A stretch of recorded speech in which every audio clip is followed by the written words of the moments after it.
लोग मेरे पास आते हैं, वो कहते हैं मन अशांत, पीड़ा है, बेचैनी है। वो कुछ नहीं है, वो सिर्फ गर्मी है, अति गति का परिणाम है। आप 24 घंटे गति कर रहे हैं मन से। शरीर तो कभी बैठ भी जाता, मन बैठता ही नहीं। रात आप तो सो भी जाते हैं, लेकिन मन नहीं सोता, चलता ही रहता। आधे तो आप जगे ही रहते। एक मछली होती पैसिफिक महासागर में, बड़ी अजीब मछली, मगर आदमी की बिल्कुल प्रतीक है। उस मछली के मस्तिष्क की व्यवस्था बड़ी अनूठी, और किसी दिन अगर वैज्ञानिक इंतजाम कर सके तो आदमी भी वैसी व्यवस्था चाहेगा। वो व्यवस्था ये है कि मछली रात एक आंख बंद करके सोती है और एक से देखती रहती। उसका आधा मस्तिष्क सोता है और आधा जगा रहता है। ऐसा रात में पाली बदलती है, फिर आधी रात के बाद दूसरी आंख बंद कर लेती है, आधा हिस्सा सो जाता है और बाकी हिस्सा जग जाता है। सुरक्षा के लिए वो तैरती भी रहती है, क्योंकि आधा मस्तिष्क उसका जगा रहता है और कोई हमला नहीं कर सकता, कोई दुश्मन उस पर हमला नहीं कर सकता। बड़ी कुशल मछली, और उसका मस्तिष्क दो हिस्सों में बटा हुआ है। एक आंख जब बंद होती है तो आधा मस्तिष्क सो जाता है, आधा जगा रहता है। आपकी आंखें इस तरह नहीं बटी हैं, लेकिन खोपड़ी ऐसी ही बटी है। आप कभी पूरे नहीं सो रहे, मस्तिष्क चल रहा है। बल्कि अक्सर तो यह होता है कि जब आप बिस्तर पर सोते हैं तब जिस गति से चलता है वैसा दिन भर नहीं चलता, क्योंकि दिन भर तो शरीर भी चलता है, तो शक्ति शरीर में भी लगी रहती। रात शरीर की शक्ति भी मस्तिष्क को मिल जाती, फिर वो जोर से दौड़ता है, फिर वो हजारों मील की यात्राएं करता है, अंतरिक्ष में जाता है, और न मालूम कितनी योजनाएं हैं, भविष्य अतीत है, वो सब करता है। और ऐसा नहीं कि आप स्वेच्छा से कर रहे हैं, आप बिल्कुल बेबस। आप रोकना भी चाहें तो वो रुकता नहीं। आप कितना ही कहें मत जाओ, मत दौड़ो, कोई आपकी सुनता नहीं। आपका मन भी आपका नहीं, कोई मालकियत नहीं। ये जो मन की अति गति है, इसकी वजह से आप इतने उत्तप्त और अशांत हैं। लाओ से कहता है, लेकिन अगति से गर्मी परास्त होती। तो गति तो आप करना जानते हैं, ठंड लगे शरीर को तो आप गति कर लेते हैं, दौड़ सकते हैं, व्यायाम कर सकते हैं। कुछ ना करेंगे तो शरीर का अपना नैसर्गिक इंसान है, शरीर कपने लगेगा और कंपन से गति पैदा हो जाएगी, और गति से ठंडक परास्त हो जाएगी। लेकिन इससे उल्टी कला भी है, वही योग है कि आप जब उत्तप्त ज्यादा हो जाएं, मन बहुत गति कर ले, शरीर बहुत गति कर ले, तो अगति में कैसे उतरना, कैसे अक्रिया में डूब जाना। सारे ध्यान की प्रक्रियाएं अगति के द्वारा मस्तिष्क की गर्मी कम करने के उपाय। और जैसे जैसे मस्तिष्क की गर्मी कम होती है और शीतलता बढ़ती, वैसे वैसे शांति बढ़ती। शांति और शीतलता पर्यायवाची है भीतर की दुनिया में। और जब पूर्ण शांति हो जाती तो शून्यता फलित होती। हम कहते हैं कि शिव का निवास कैलाश पर, वो परम शीतल स्थान है। इसलिए आपके भीतर भी शिव का निवास कैलाश पर ही है, लेकिन कैलाश जैसी शीतलता आपके भीतर पैदा होगी, तब आपको भीतर के शिवत्व का कोई अनुभव होगा। भीतर कैलाश निर्मित हो जाता है, इतनी शीतलता हो जाती। लेकिन अगति चाहिए। मस्तिष्क का कोई भी तंतु गति ना करता हो, कंपित ना होता हो, सब ठहर जाए। और एक बार आपको ख्याल में आना शुरू हो जाए कि अक्रिया कैसे शीतलता लाती, तो फिर आप उस शीतलता के सूत्र को पकड़ के उसको ही साधते चले जाएं। क्रमशः सूक्ष्म से सूक्ष्म, गहरे से गहरे में उतरना होने लगेगा, और आप अपने भीतर ही पाएंगे कि सीढ़ियां दर सीढ़ियां हैं। कैलाश तक जाने का उपाय है। एक काम करें, जैसा मैंने कहा पीछे, 1 घंटा अक्रिया में उतरना शुरू कर दें। अक्रिया में उतरने के लिए उपयोगी होगा कि शरीर भी बिल्कुल निष्क्रिय हो, क्योंकि शरीर और मन जुड़े, और जब शरीर गति करता है तो मन भी गति करता है, जब मन गति करता है तो शरीर भी गति करता है। जो कुछ मन में होता है वो शरीर में भी प्रतिफलित होता है, और जो कुछ शरीर में होता है वो मन में प्रतिफलित होता है। तो पहले तो बैठ जाएं। अगर सिद्धासन में बैठ सकते हो तो बहुत अच्छा है, लेकिन अनिवार्यता नहीं है। उसमें अड़चन मालूम हो तो आराम कुर्सी पर बैठ जाएं। महत्वपूर्ण इतना है कि शरीर बिल्कुल शिथिल छोड़ दे।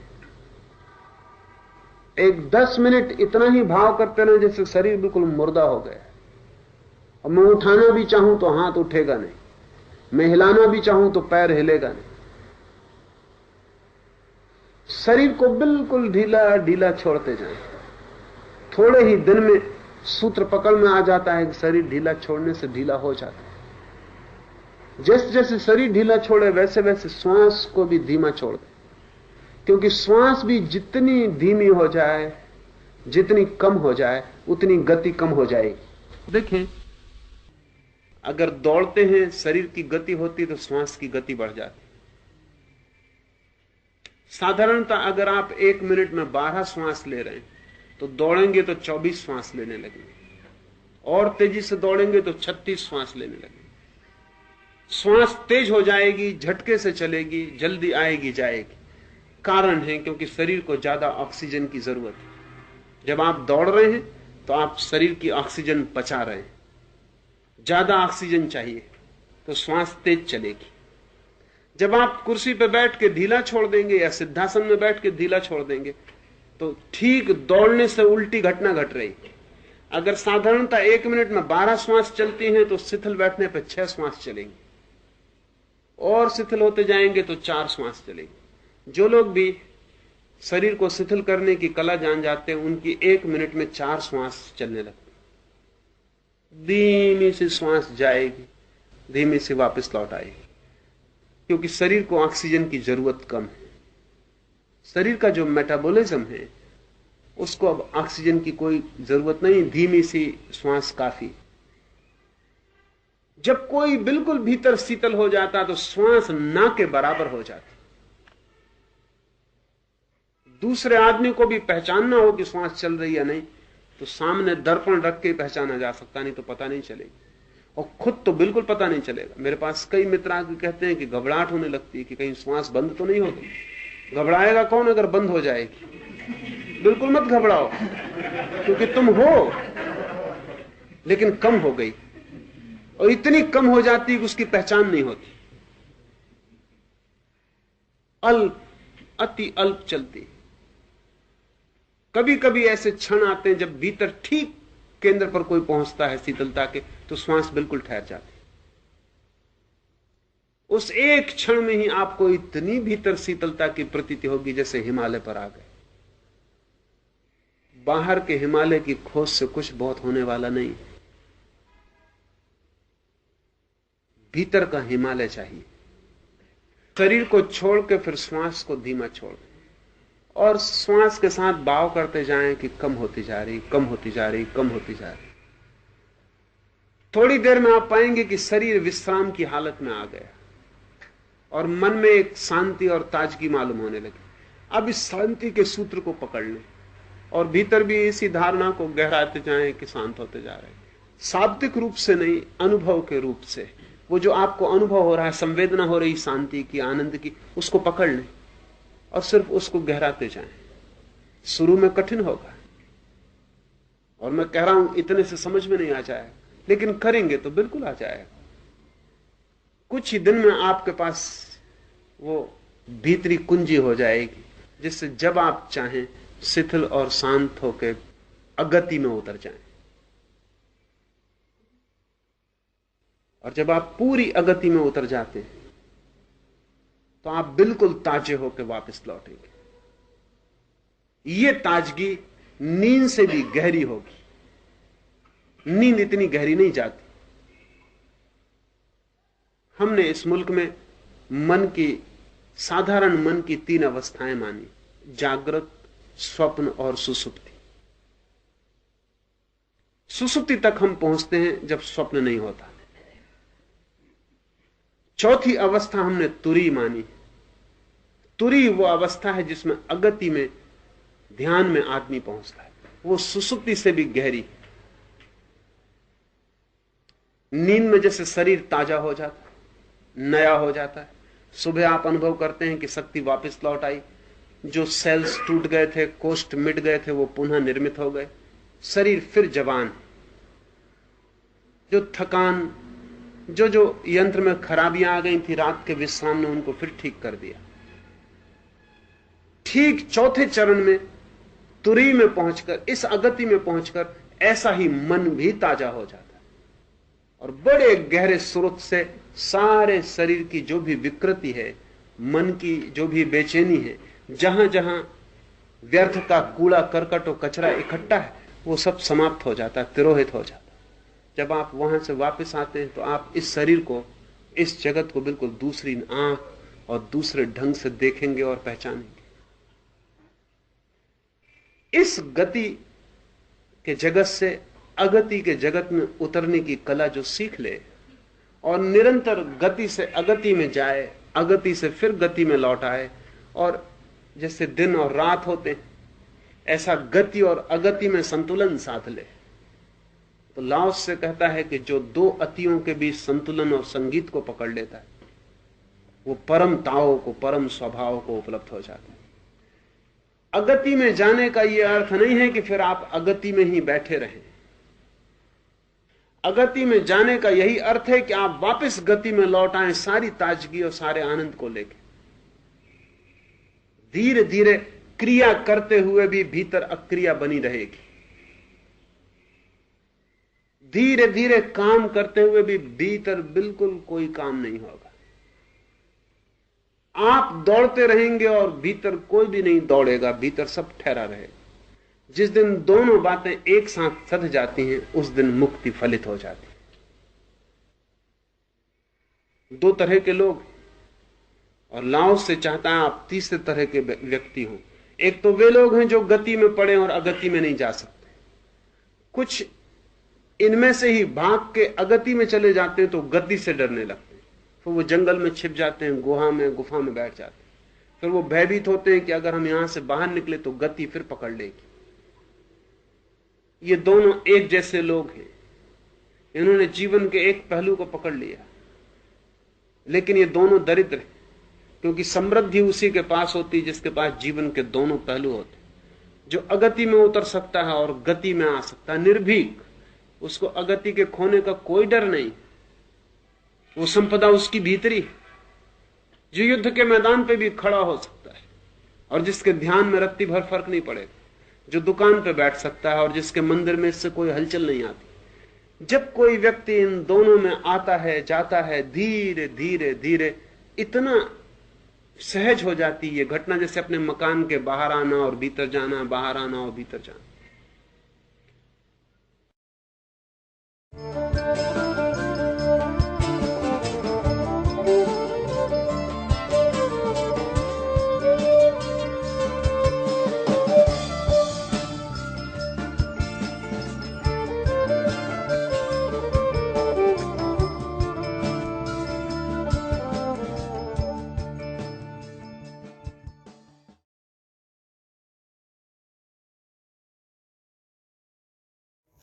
खोपड़ी में परमात्मा। मैंने सुना है कि अरस्तु एक दिन सागर के किनारे टहलने गया और उसने देखा एक पागल आदमी पागल ही होगा, अन्यथा ऐसा काम क्यों करता। एक गड्ढा खोद लिया और रेत में और एक चम्मच लिया हुआ है। दौड़कर जाता, सागर से चम्मच भरता, आकर गड्ढे में डालता, फिर भागता, फिर चम्मच भरता, फिर गड्ढे में लाकर डालता। अरस्तु घूमता रहा, फिर उसकी जिज्ञासा बढ़ी, फिर उसे अपने को रोकना संभव नहीं हुआ। सज्जन आदमी था, एकदम से किसी के काम में बाधा नहीं डालना चाहता था। किसी से पूछना भी तो ठीक नहीं, अपरिचित आदमी से, यह भी तो एक तरह का दूसरे की सीमा का अतिक्रमण है। मगर फिर बात बहुत बढ़ गई। उसकी भाग दौड़ इतनी जिज्ञासा भर गई कि यह मामला क्या है, यह क्या कर रहा है। पूछा कि मेरे भाई करते क्या हो। उसने कहा, क्या करता हूँ, सागर को उछल कर रहूँगा, उस गड्ढे में ना भर दिया तो मेरा नाम ही नहीं। अरस्तु ने कहा, मैं तो कोई बीच में आने वाला नहीं हूँ। मैं कौन हूँ जो बीच में कुछ कहूँ? लेकिन यह बात बड़े पागलपन की है। या सच में या चम्मच से तू इतना विराट सागर खाली कर लेगा? जन्म जन्म लग जाएंगे फिर भी ना होगा। सदियाँ बीत जाएंगी फिर भी ना होगा। और इस छोटे से गड्ढे में भर लेगा। और वह आदमी खिलखिलाकर हंसने लगा और उसने कहा कि क्या सोचते हो? तुम कुछ अन्य कर रहे हो। तुम कुछ भिन्न कर रहे हो। तुम इस छोटी सी खोपड़ी में परमात्मा को समाना चाहते हो। अरस्तु बड़ा विचारक था। तुम इस छोटी सी खोपड़ी में अगर परमात्मा को समा लोगे तो मेरा यह गड्ढा तुम्हारी खोपड़ी से बड़ा है और सागर परमात्मा से छोटा है। पागल कौन है? अरस्तु ने इस घटना का उल्लेख किया है और उसने लिखा है कि उस दिन मुझे पता चला कि पागल मैं ही हूँ। उस पागल ने मुझ पर बड़ी कृपा की है। वह कौन आदमी रहा होगा? वह आदमी जरूर एक बहुत पहुँचा फकीर रहा होगा, समाधिस्थ रहा होगा। वह सिर्फ अरस्तु को जगाने के लिए, अरस्तु को चेताने के लिए उस पराक्रम को किया था।